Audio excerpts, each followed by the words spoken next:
이 시간 함께 나누실 말씀은 마태복음 14장 22절에서 33절입니다.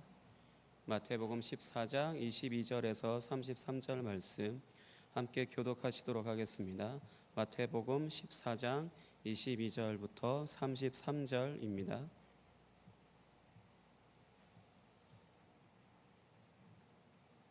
한 절씩 교독하시고 마지막에는 합독하도록 하겠습니다. 예수께서 즉시 제자들을 재촉하사 자기가 무리를 보내는 동안에 배를 타고 앞서 건너편으로 가게 하시고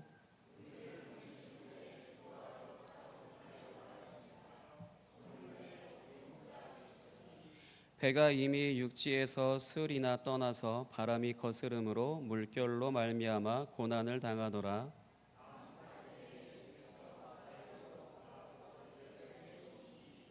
제자들이 그가 바다 위로 걸어오심을 보고 놀라 유령이라 하며 무서워하여 소리 지르거늘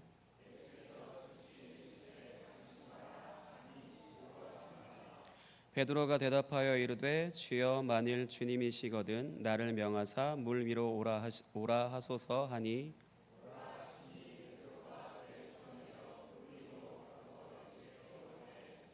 바람을 보고 무서워 빠져가는지라 소리질러 이르되 주여 나를 구원하소서 하니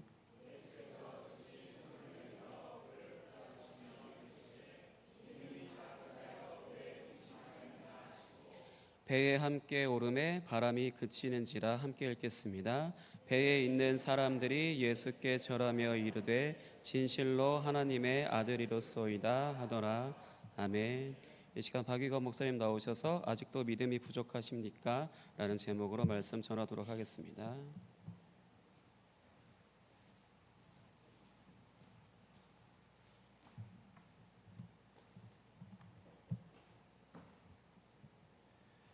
네, 우리 삶의 주인 되시는 예수 그리스도께서 오늘도 우리를 이 예배의 자리로 부르셨습니다.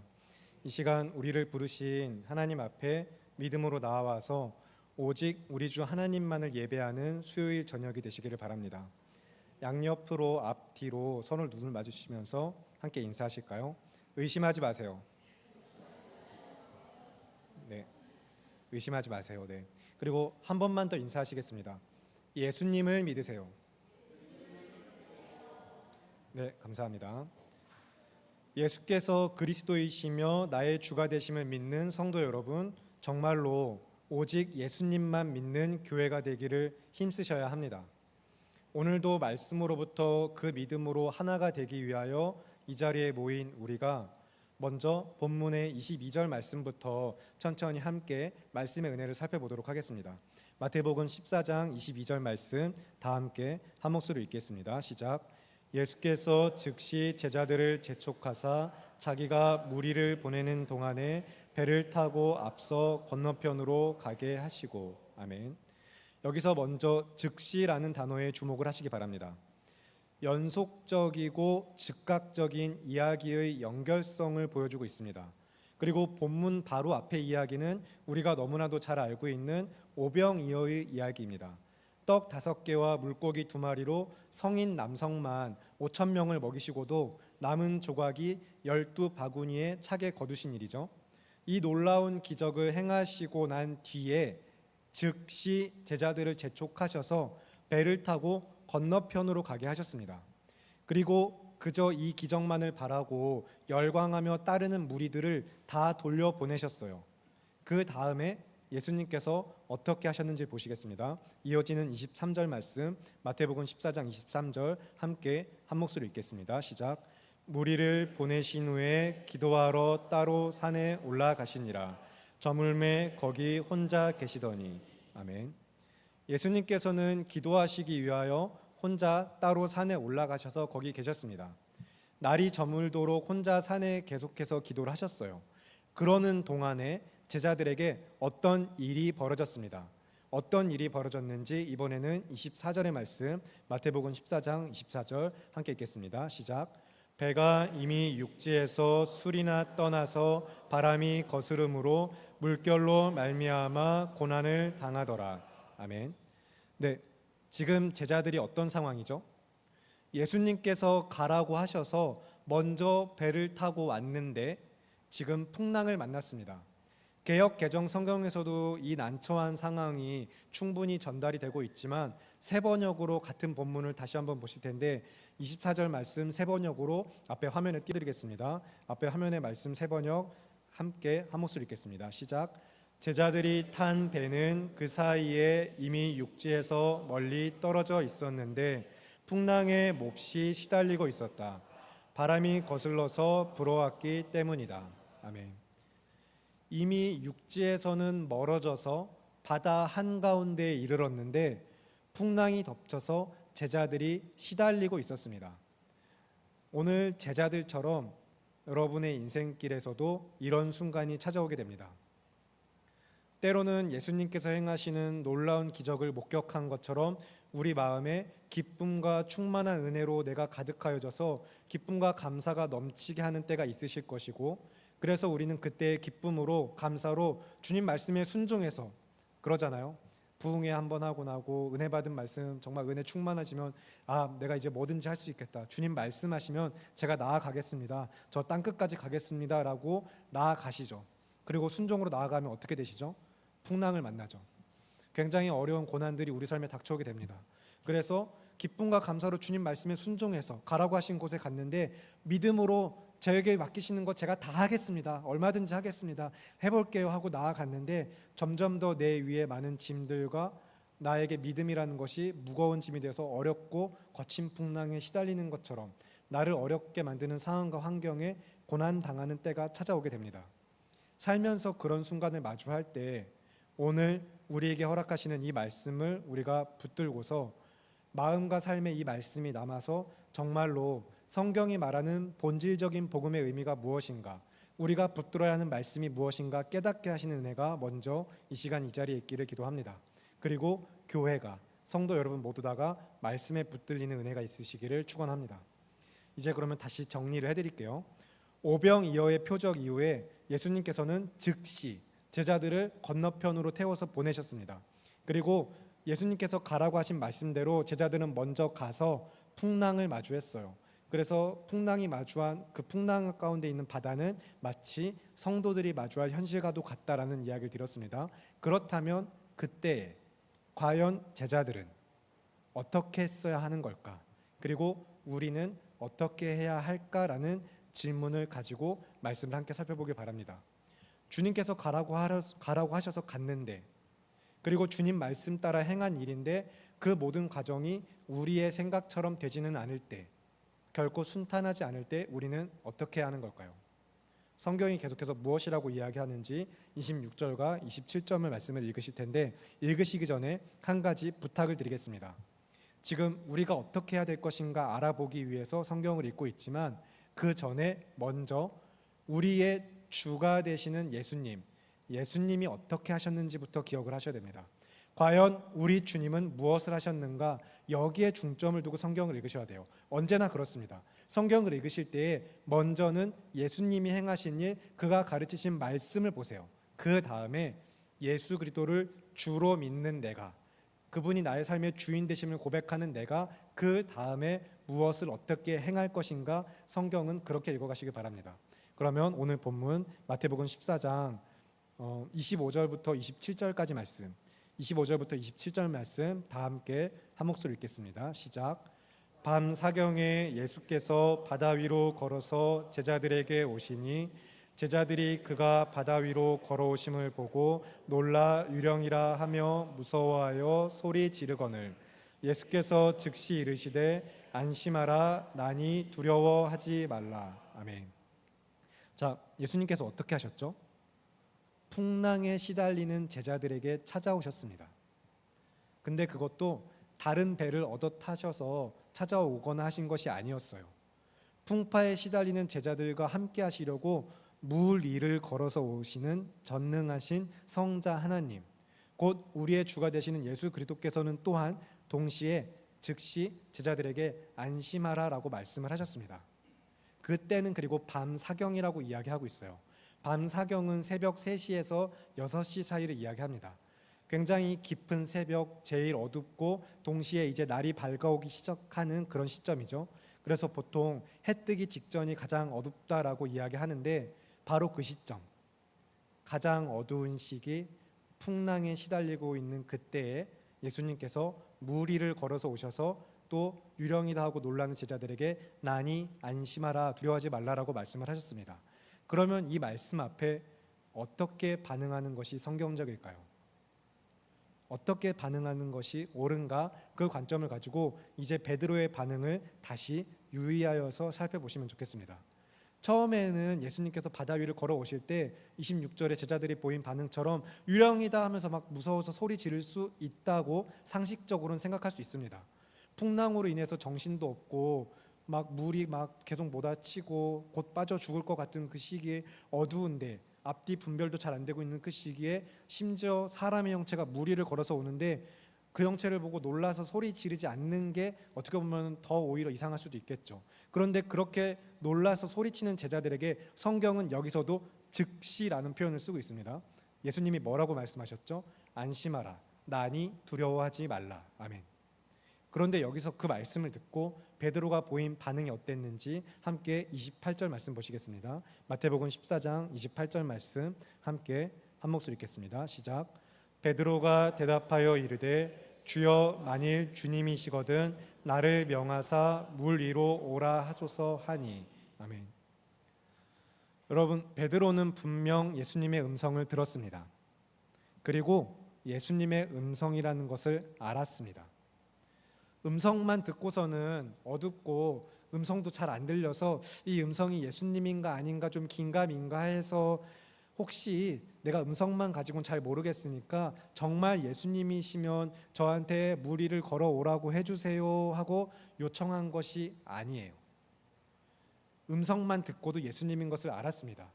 예수님인 걸 알고 난 다음에 그 다음에 정말 주님이시라면 이야기한 거예요.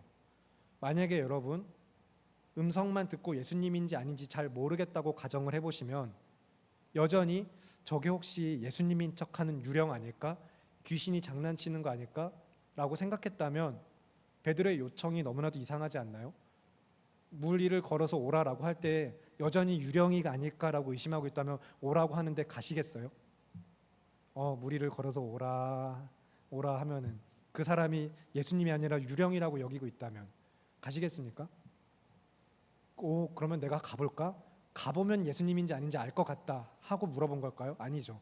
음성만 듣고도 예수님인 걸 알았어요. 그렇기 때문에 예수님이네? 그런데 정말 예수님이라면 하고 이야기한 것입니다. 과연 그렇다면 이 말씀이, 오늘 본문이 물 위를 잠깐이지만 걸었던 베드로, 대단한 믿음, 나중에 저 천국 가서 베드로 만나면 어떻게 물 위를 걸어가셨어요 하고 물어볼 그런 대단한 믿음이라고 우리가 착각하고 오해해서는 안 될 것입니다. 베드로의 믿음을 칭찬해서도 안 되는 본문입니다. 우리가 그러면 도대체 이 베드로의 믿음을 하고 이야기할 수 있는 것인가? 우리가 이 본문에서 베드로를 칭찬해도 되는 것인가라는 물음표를 가지고 다시 오늘 본문 말씀 보실 텐데, 이번엔 29절부터 32절까지 말씀, 마태복음 14장 29절부터 32절, 저와 여러분 한 절씩 교독하시겠습니다. 제가 먼저 29절 읽겠습니다. 오라 하시니 베드로가 배에서 내려 물 위로 걸어서 예수께로 가되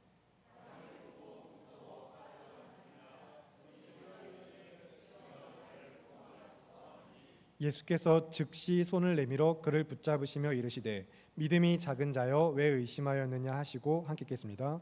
배에 함께 오름에 바람이 그치는지라. 아멘.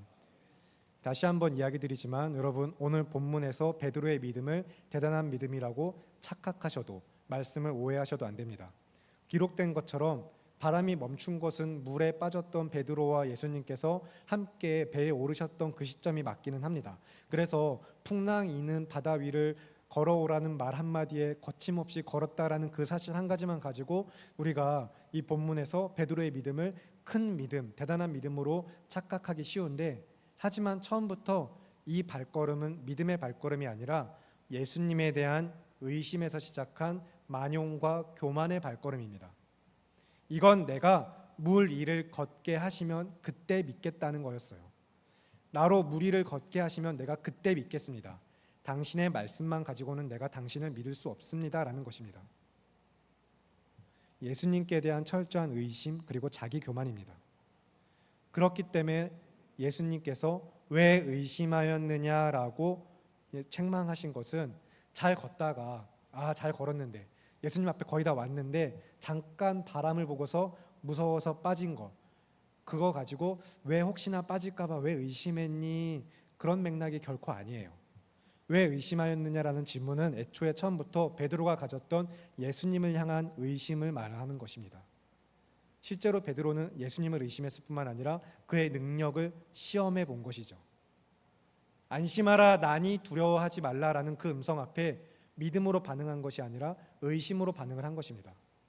그리고 실제로 성경이 그 이야기를 하고 있나, 우리가 마태복음 전체를 구조적으로 나누어서 볼 때도 오늘 본문의 위치를 잘 보면 이 말씀이 어떤 주제를 강조하고 있는지 더욱더 명확하게 그 핵심이 드러납니다. 마태복음을 이제 구조로 볼 때 두 가지 소재의 단락이 서로 교대로 계속해서 반복해서 등장을 합니다. 여러분, 그래서 혹시나 오랜 시간 신앙생활을 해오시면서 마태복음 설교를 들으실 때 예수님의 강화, 예수님의 5 강화라는 언급을 들어보신 적 있으신지 모르겠어요. 이제 이야기하듯이 풀어서 가르친 것을 강화라고 이야기합니다. 쉽게 말하면 예수님의 설교죠. 그래서 마태복음에는 5 강화, 예수님의 5개의 가르침, 설교가 등장을 합니다. 그리고 아까 교대적으로 등장을 이야기가 구조가 되어 있다고 이야기 드렸죠. 자주 들어보신 예수님의 산상수훈도 5 강화 중에 하나이면서 그 중에서도 첫 번째 강화인데, 예수님의 이런 5가지 설교 가르침 다음에 항상 그 다음에는 바로 이어서 어떤 사건, 표적에 대한 이야기가 이어집니다. 그래서 첫 번째 강화 어떤 사건, 두 번째 강화 어떤 표적, 세 번째 강화 또다시 어떤 표적과 사건, 이것이 계속 교대로 구성을 되어 있어요. 조금 더 쉽게 이야기 드리면 마태복음은 가르침 단락, 강화의 가르침 단락, 그리고 표적의 이야기 단락으로 교대적으로 계속 등장을 하고 있습니다. 그러면 오늘 본문은 어디에 위치하고 있느냐?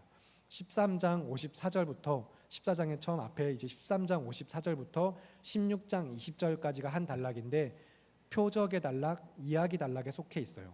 13장 54절부터 16장 20절까지는 그래서 가르침, 강화 다음에 표적, 이야기의 단락이 이어지고 있습니다.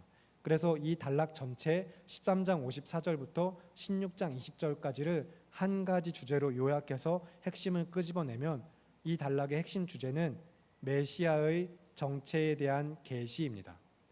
메시아의 정체에 대한 계시, 이해가 되셨나요? 이해가 되시면 좋겠지만 혹시나 안 되시더라도 이것만 잘 기억하시면 좋겠어요. 오늘 지금 우리가 읽고 있는 이 본문의 말씀은 메시아의 정체를 알리고 있는, 메시아의 정체성을 계시하는 본문이다라는 것을요.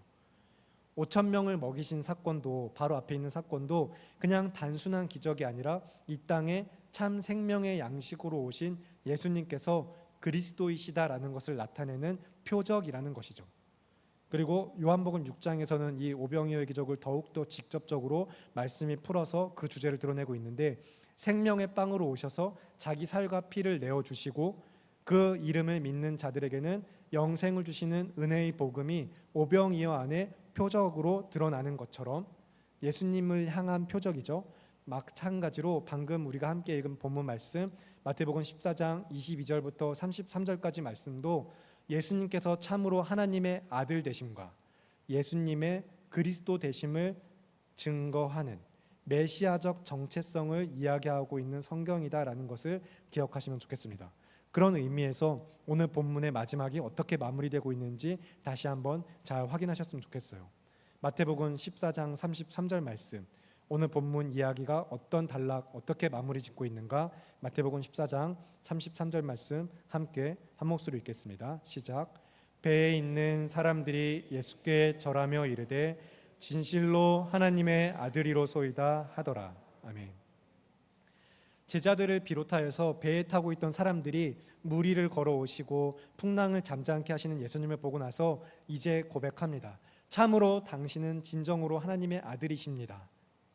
결국에 이 모든 일을 경험하고 나서야, 그때서야 예수님께서 하나님의 아들 되심을 고백하고 있는 것이죠. 이런 전체적인 맥락의 이해를 가지시고 여러분 다시 오늘 본문 천천히 쭉 보시면서 오늘 본문이 포함된 단락 13장 54절부터 16장 20절까지가 메시아의 정체성에 대한 계시라고 이야기를 드렸죠.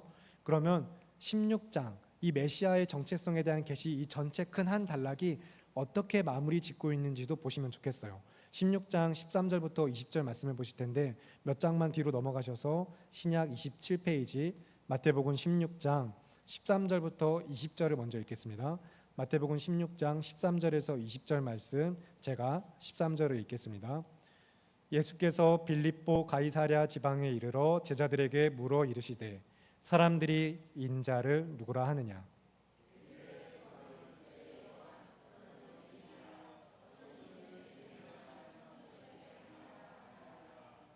이르시되 너희는 나를 누구라 하느냐.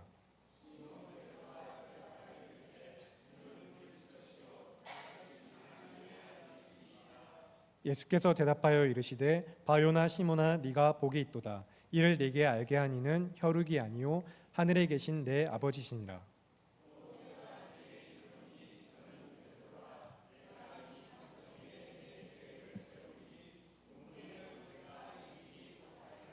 내가 천국 열쇠를 네게 주노니 네가 땅에서 무엇이든지 매면 하늘에서도 매일 것이요 네가 땅에서 무엇이든지 풀면 하늘에서도 풀리리라 하시고 함께 읽겠습니다.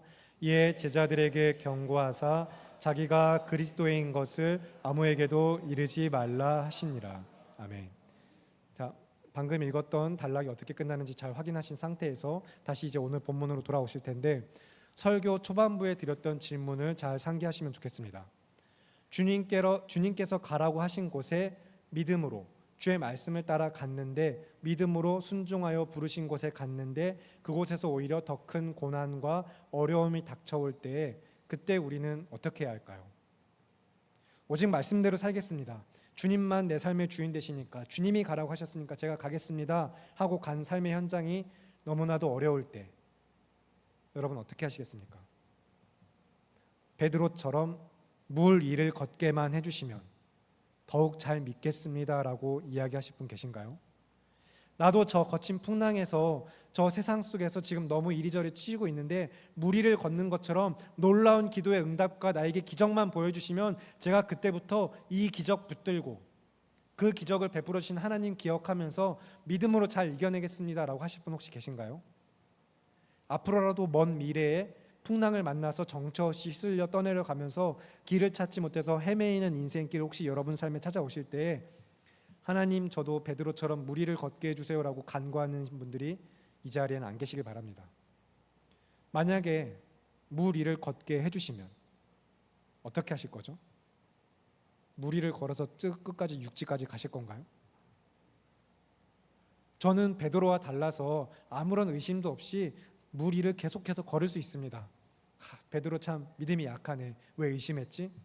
저는 바람을 보고도 무서워하지 않고 의심하지 않고 쭉 가겠습니다라는 근거 없는 자신감으로 가득하신 분들 안 계시겠죠? 그건 근거 없는 자신감이지 믿음이 아니에요.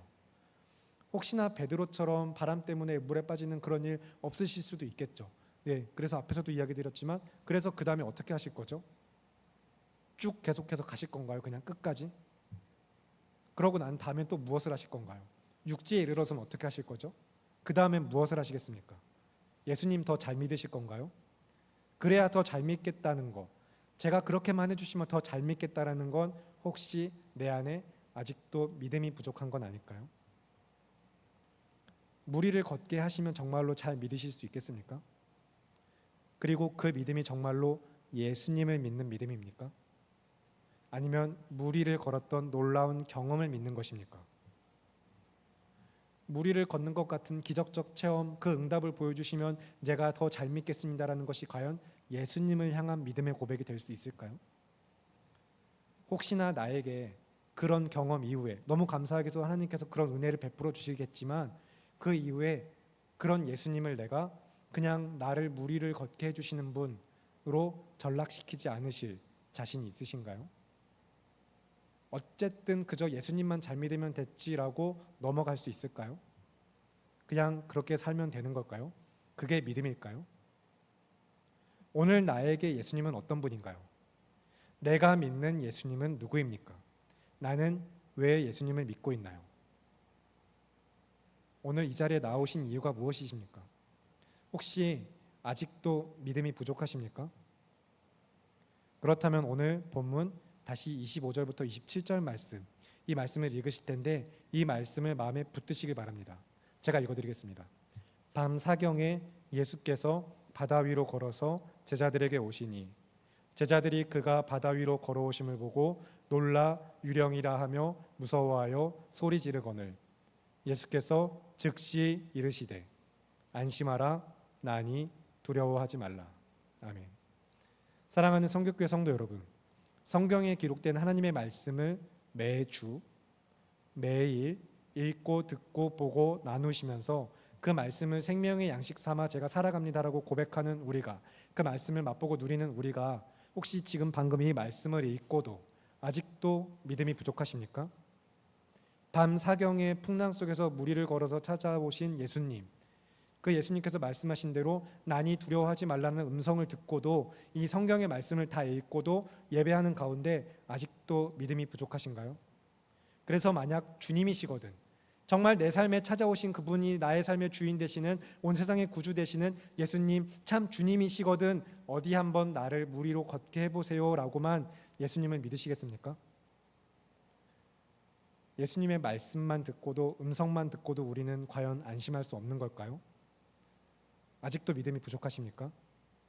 그러면 다시 이제 마태복음 16장을 보실 텐데, 이제 마태복음 16장 1절부터 천천히 20절 이후의 말씀까지 쭉 보실 때에 나는 아직도 믿음이 부족한가?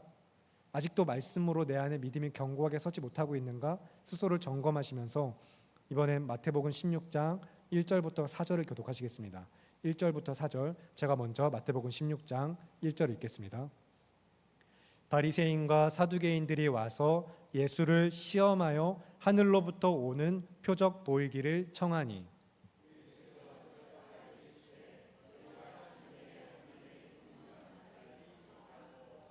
아침에 하늘이 붉고 흐리면 오늘은 날이 굳겠다 하나니 너희가 날씨는 분별할 줄 알면서 시대의 표적은 분별할 수 없느냐. 함께 읽겠습니다.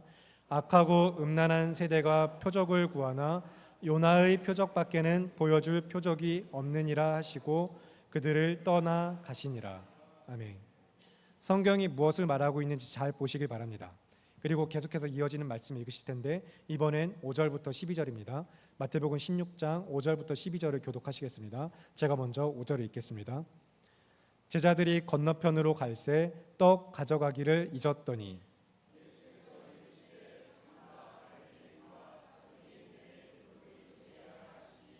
제자들이 서로 논의하여 이르되 우리가 떡을 가져오지 아니하였다 하거늘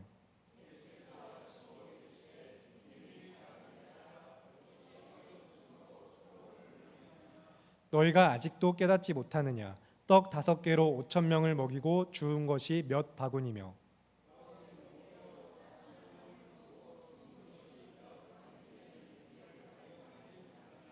어찌 내 말한 것이 떡에 관함이 아닌 줄을 깨닫지 못하느냐. 오직 바리새인과 사두개인들의 누룩을 주의하라 하시니. 함께 읽겠습니다. 그제서야 제자들이 떡의 누룩이 아니요 바리새인과 사두개인들의 교훈을 삼가라고 말씀하신 줄을 깨달으니라. 아멘. 아직도 믿음이 부족하십니까?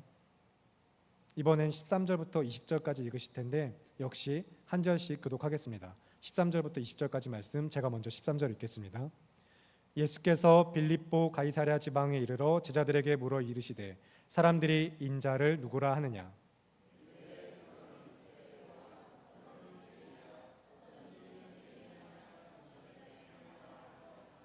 이르시되 너희는 나를 누구라 하느냐.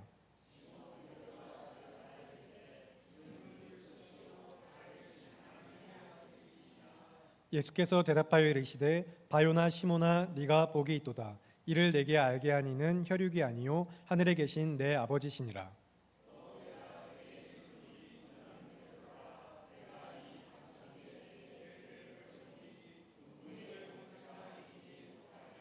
내가 천국 열쇠를 내게 주리니 네가 땅에서 무엇이든지 매면 하늘에서도 매일 것이요 네가 땅에서 무엇이든지 풀면 하늘에서도 풀리리라 하시고. 함께 읽겠습니다. 이에 제자들에게 경고하사 자기가 그리스도인 것을 아무에게도 이르지 말라 하시니라. 아멘. 예수님께서 마지막에 20절에 제자들에게 예수님께서 그리스도이신 것을 나타내지 말라고 하신 것은 십자가 위에서 메시아로서의 궁극적인 성취와 자신의 그리스도 되심을 드러내시기 전까지 다시 잠시 감추시는 것입니다. 그런데 이 말씀 전체 우리가 단락을 계속해서 확인했지만 이제 내 안에 결국에 예수께서 그리스도이심을 믿는 믿음이 우리 안에 정말 확실하게 고백되어지고 있는가, 내 안에 그 고백을 하고 있는가. 이어서 21절 말씀을 같이 보면서 나는 아직도 예수께서 나의 삶의 구원의 주가 되심을 믿는 믿음이 부족하진 않은가, 성경은 그러면 그런 우리에게 예수님을 무엇이라고 증거하고 있는가. 21절 말씀 함께 한 목소리 읽겠습니다. 시작. 이때로부터 예수 그리스도께서 자기가 예루살렘에 올라가 장로들과 대제사장들과 서기관들에게 많은 고난을 받고 죽임을 당하고 제3일에 살아나야 할 것을 제자들에게 비로소 나타내시니. 아멘. 예수님께서는 제자들에게 여러 많은 표적들과 비유들로 가르치셨고 비로소 베드로의 입술을 통해서야, 물론 베드로가 자신이 한 것이 아니라 성령 하나님의 은혜와 역사 가운데 한 것이지만, 이제 하나님의 아들 되심을 고백하게 하신 이후에 이제 정말로 메시아로서 그리스도 되심을 나타내기 위하여서 자신이 죽고 부활하실 것, 고난받으실 것을 구속의 사역을 이제 제자들에게 나타내시기를 시작하셨습니다. 그리고 우리는, 지금 이 자리에 모여있는 우리는 그 제자들로부터, 그 제자들이 무엇을 한 사람들이죠? 예수 그리스도께서 다시 살아나셨음을 고백하고 증거하며 예수님께서 가르치신 말씀을 전한 사람들이죠. 그들로부터 성경의 말씀이 기록되어져서 또 오늘 이 시간까지 말씀을 보고 있는 우리는 기록된 성경을 통해 이 모든 것이 진리인 것을 믿는 성도입니다. 사랑하는 성교교회 성도 여러분, 그러면 우리가 믿을 것이 무엇인지를 분명히 하시길 바랍니다. 방금 읽었던 21절 말씀에서 예수님께서 비로소 나타내 가르치신 것이 무엇인지, 나는 왜 예수님을 믿는지, 어떻게 예수님을 믿는지, 내가 믿는 믿음은 무엇인지를 성경에서부터 점검하시면서 우리가 믿는 믿음을, 성경이 가르치는 믿음은 무엇인가와 함께 살펴보시며 바르게 세우실 수 있길 바랍니다. 그렇기 때문에 다시 한번 이야기 드립니다. 무리를 걷는 것은 믿음이 아닙니다. 또 동시에 믿음이 있으면 무리를 걸을 수 있는 것도 아닙니다. 무리를 걸을 수 없을지라도 난이 두려워하지 말라라는 주님의 음성 듣고 내 주님 두렵지 않습니다라고 고백하는 것이 믿음입니다. 나의 주가 되시는 예수 그리스도를 붙드는 그를 향한 믿음, 오직 이 한 가지 믿음, 성경은 우리에게 그 믿음을 가지라고 이야기하고 있습니다. 그리고 그 믿음도 우리의 힘과 내 능력, 내 의지, 내가 이 믿음 가져야지 하고 되는 것이 아니라 오직 하나님의 은혜이며 선물입니다. 에베소서 2장 8절에서 9절 말씀이 증거하고 있죠. 이 놀라운 은혜의 선물을 받아 누리는 우리가 내가 믿는 것은 예수님입니다 라는 고백만을 할 수 있는 성도 되길 바랍니다. 그가 나의 구원의 주가 되심을 믿는 것입니다. 그가 나를 위해 고난받으셨고 다시 살아나셨다는 것을 믿는 것입니다. 예수님께서 나의 삶의 주인 되심을 믿는 것입니다.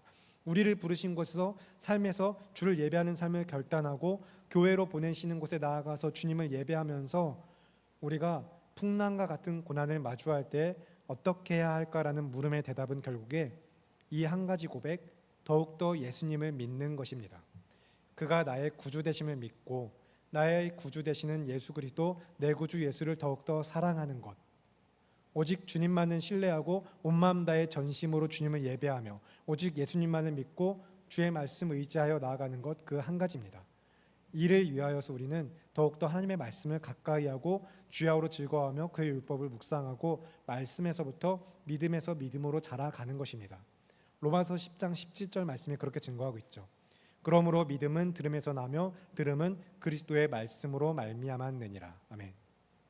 그러면 오늘도 우리가 하나님 저에게 이 온전한 믿음 주세요, 성경에 기초한 온전한 믿음 주세요라고 기도하고 돌아갈 우리가 믿음이 연약한 저를 긍휼히 여겨주시고 굳건한 믿음 주세요 간구하면서 말씀을 읽지 않고 기도는 여기서 잠시 잠깐, 성경도 여기서만 잠시 잠깐 하면서 그런데 나아가서는 믿음 주세요라고 간구하는 것이 과연 그것이 정말 예수님을 향한 믿음인지, 예수님을 믿기 위한 믿음인지, 아니면 풍랑 속에서 무리를 걸어보고 싶은 믿음인지 스스로를 돌아볼 필요가 있을 것입니다.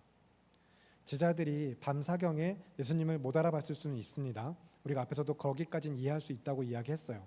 정신 못 차리겠고 정말 무섭고 유령같이 보이고 두려움으로 가득했을 수 있습니다. 그런데 예수님, 말씀하시는 분이 예수님인 걸 알았다면, 난이 안심하고 두려워하지 말라고 말씀하신 예수님의 음성을 들었다면 앞에서 어떤 일들이 있었는지 기억하고, 성경은 계속해서 즉시란 단어를 사용하고 있습니다. 떡 5개와 물고기로 이렇게 5천 명을 먹이신 예수님을 함께 했던 제자들이라면, 지금 이 풍랑 속에서 그럼에도 불구하고 제자들, 풍랑이 있는 바다를 무리를 걸어서 오신 예수님을 다시 한번 봤다면, 그들은 예수님께서 두려워하지 말라고 말씀하셨을 때 내 주님 할 수 있어야 하지 않았는가 계속해서 돌아보면서 우리 역시 나는 주님의 음성, 성경의 말씀 앞에 언제나 평안을 얻고 그 믿음 한 가지 붙들고 예수님께서 나의 삶의 주인 되시는 믿음 한 가지 붙들고 살아가고 있는가를 계속해서 늘 날마다, 오늘 이 시간 이 자리만 아니라 매일 점검해 보시길 바랍니다. 혹시라도 실수하여 주님이시거든 하면서 주님이시거든 어디 나를 무리로 걷게 해보세요라고 또 다른 기적과 필요에 대한 응답으로 그때서야 내가 예수님 믿겠습니다라는 그런 강구하시는 일이 없길 바랍니다. 내가 가진 믿음, 우리가 믿음이라고 말하는 것이 결국에는 정말 그런 믿음, 무리를 걷게 해주세요라는 것에 대한 믿음에 연결된다면, 그러면 우리는 바람 보면 또 빠지게 되어 있습니다. 바람 보고 안 빠지더라도 또다시 계속해서 무리를 걷게 해주세요. 바람을 멈춰주세요. 인생이 평탄하게 해주세요. 사업 잘 되게 해주세요. 건강하게 해주세요. 이 문제 해결해 주세요. 이 문제 해결해 주세요. 그 다음에 예수님 믿겠습니다. 늘 똑같은 반복, 계속해서 저 세상에 휩쓸리는 믿음으로 나아가게 될 것입니다. 애초에 그것은 믿음이 아니기 때문입니다.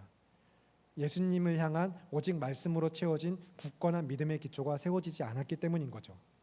그래서 내가 의심하는 것이 혹시나 빠지면 어떡할까?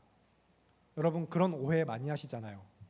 믿고 기도한다고 말했는데, 오늘 본문 같은 거 떠올리면서 혹시나 믿고 기도한다고 응답 주실 줄 믿습니다 했는데 응답 안 주시면 어떡하나 하는 의심했을까 봐, 그래서 기도 응답 안 하실까 봐 잘못 성경을 오해하고 계시고, 예수 그리스도를 누구인지 분명한 고백과 그분을 향한 말씀에 기초한 온전한 믿음이 없기 때문입니다. 사람은 얼마든지 생각이 흔들리고 정말로 바람에 이는 갈대처럼 쉽게 흔들리는 존재입니다. 하지만 그때도 우리는 오직 한 가지, 예수 그리스도가 나의 구주 되심을, 그가 나를 구원하셨음을, 그가 나의 삶의 주인 되심을 믿는 그 믿음 한 가지를 붙들기 위해 애쓰고 노력하며 오직 그 믿음을 점검하는 것입니다. 그가 나의 구주 되심을 의심하고 있진 않은가? 내가 혹시나 정말 그가 나를 구원하셨을까? 정말 저 천국이 있을까? 이렇게 살다가, 믿음대로 이렇게 살다가 계속 이렇게 고난 당해도 괜찮은 걸까? 예수님 정말 나와 함께 하시나? 그 의심이 우리의 믿음을 연약하게 만드는 것입니다. 우리가 믿고 붙들고 의심할 것 한 가지는 오직 하나, 예수 그리스도 나의 구주 되시는 분, 그분이 나의 삶의 주인 되심을 믿는 것입니다. 나의 삶에 함께 하심을 믿는 것입니다. 그런데 아직도 혹시 믿음이 부족하십니까? 그러면 마지막으로 로마서 말씀을 보실 텐데, 로마서 말씀이 성경이 우리에게 무엇이라고 하나님의 사랑을 확증해서 십자가를 증거하고 있는지 로마서 5장 3절부터 11절 말씀을 함께 있습니다. 신약성경 245페이지쯤에 있는데 로마서 5장 3절부터 11절까지 말씀을 여러분 함께 교독하시면서, 환난 중에, 내 인생의 고난 중에 내가 붙들고 내가 가져야 될 소망이 무엇인가? 성경은 그 소망, 나에게 무엇을 믿음이라고 전하고 있는가? 아직도 나의 믿음이 부족하다고 여겨지면 궁율이 풍성하신 하나님께서 나에게 오늘 어떤 믿음 주시기를 원하는지 간구하면서 로마서 5장 3절부터 11절 교독하겠습니다. 제가 먼저 3절 읽겠습니다. 다만 이뿐 아니라 우리가 환난 중에도 즐거워하나니 이는 환난은 인내를,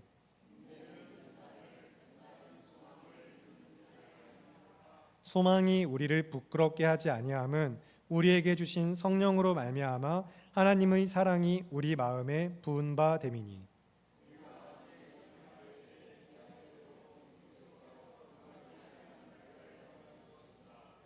의인을 위하여 죽는 자가 쉽지 않고 선인을 위하여 용감히 죽는 자가 혹 있거니와,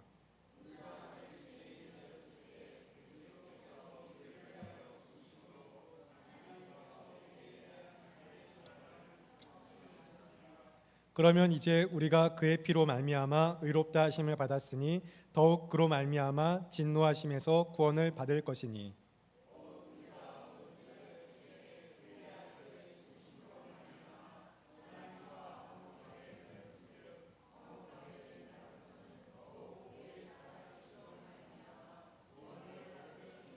함께 읽겠습니다. 그뿐 아니라 이제 우리로 화목하게 하신 우리 주 예수 그리스도로 말미암아 하나님 안에서 또한 즐거워하느니라. 아멘. 이제 설교를 마치고 이 시간 함께 들은 말씀과 주시는 마음을 붙들고 기도하는 시간을 가질 텐데, 함께 기도하실 기도의 제목을 나누고 통성으로 기도하겠습니다. 그리스도라는 홍해를 건너신 성도 여러분, 홍해를 기점으로 여러분 출애굽 당시에 이제 홍해를 건너는 것, 이스라엘 백성이 홍해를 건너는 것이 어떤 의미인지 들으셨죠, 여러분이? 주일 설교를 다시 한번 기억해 보시면서 오늘 들은 말씀 붙드시면서 홍해를 기점으로 애굽의 편에서 바라보면 죽으러 바다에 뛰어 들어가는 사람들입니다.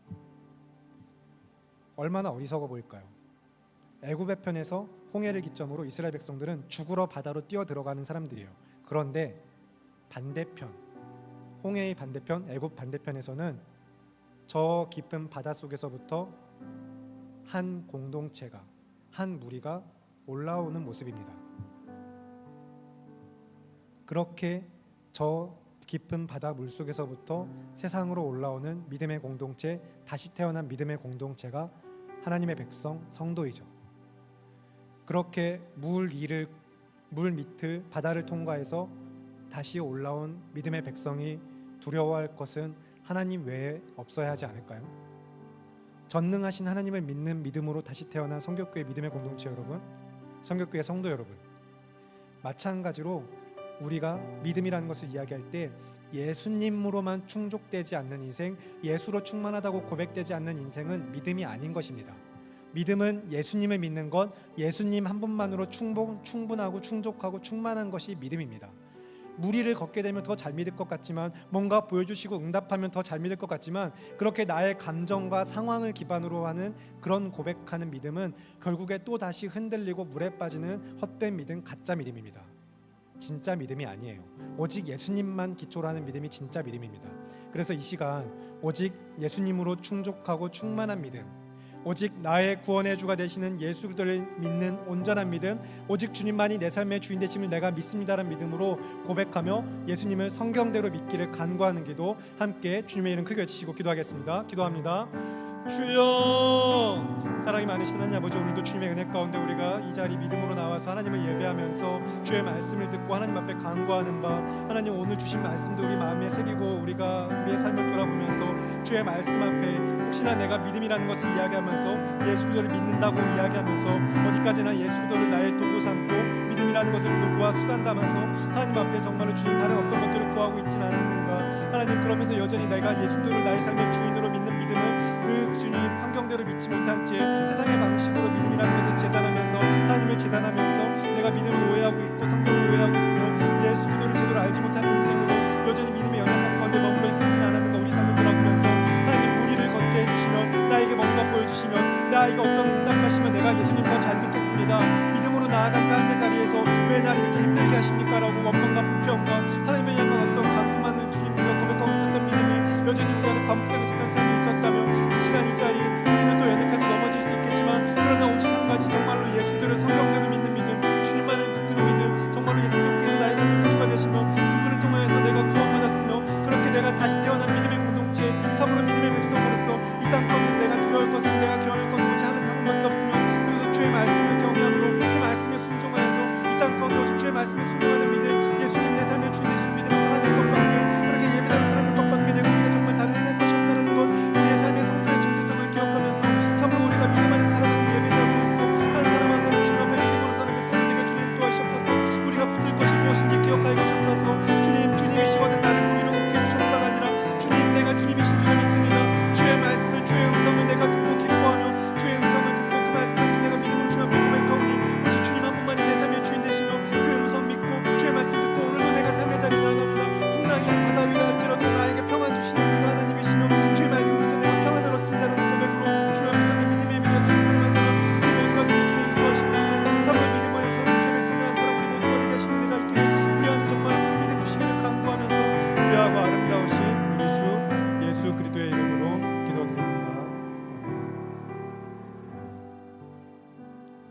제가 기도하겠습니다. 살아계시는 하나님 아버지, 오늘도 주님 앞에 믿음의 공동체로 선 주의 백성들, 그리스도 예수 안에서 다시 태어나 예수님께서 삶의 주인 되심을 믿음으로 고백하는 성도들 한 사람 한 사람 주님 기억하여 주시옵소서. 주님께서 부르셨고 주님께서 이끄시며 인도하시는 삶의 모든 자리 오직 믿음으로 나아가기를 원하고 이 시간 간구하였습니다. 그 믿음 주시옵소서. 예수 그리스도를 믿는 믿음, 그분이 나의 삶의 주가 되시며 그분에게만 오직 구원이 있음을 고백하는 믿음, 우리 안에 성령으로부터 말미암아 말씀을 기초하여 주시기를 간구합니다. 언제나 그 믿음 한 가지 붙들고 살아가는 우리 모두가 되게 하시고, 그래서 세상의 다른 어떤 모든 것들, 혹시나 믿음을 붙들지 않으면 그런 것들을 잃어버릴까 봐 믿음을 수단과 도구 삼아 붙드는 인생이 아니라 세상의 모든 것 잃어버릴지라도, 내 모든 것을 잃어버릴지라도 내가 이 믿음만은 놓을 수 없습니다라는 그런 믿음으로 예수 그리스도를 나의 삶의 구주 되심을 고백하고 붙드는 믿음, 우리 성교교회 모두가 되게 하시는 은혜가 있기를 간구하며 우리의 삶을 통해 그렇게 주님 홀로 영광 받아 주시옵소서. 귀하고 아름다우신 우리 주 예수 그리스도의 이름으로 기도드립니다. 아멘.